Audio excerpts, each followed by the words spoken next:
Okay, I'm gonna get a good, quick, quick sip of a quick sip of my Joe here, and that's what we call coffee out here, and a cup of Joe. So a little quick sip, and we're gonna get back to work now. We talked about curve.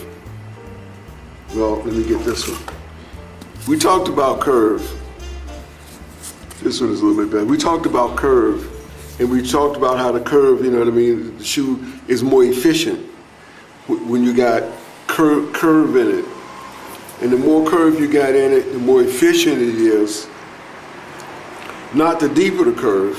Very shallow, very subtle curves, kind of spoony, very shallow, very,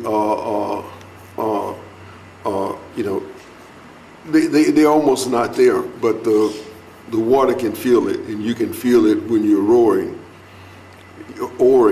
and roaring. You can feel that, the curvy shoe give you less. The curvy shoe give you less resistance. So we understand that, and we're working on that. So, how do we put the curve in? How do we put the curve? How do we put the curve in the shoe? We put the curve in the shoe. We put the curve in the shoe by manipulating the foam. Now, there's several ways of putting curve. There's several ways of putting the curve in the shoe. There's several ways of putting curve in the shoe. And one way is to cut it.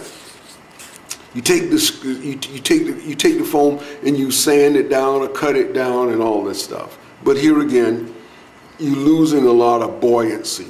You're losing a lot of buoyancy, and you have to be experienced in that. But one easy way easier way to do it is to flute. What we do now, imagine this is our piece of rectangle. This is our foam, and we want to curve it. What do? What I do is I add a piece of tape to the back.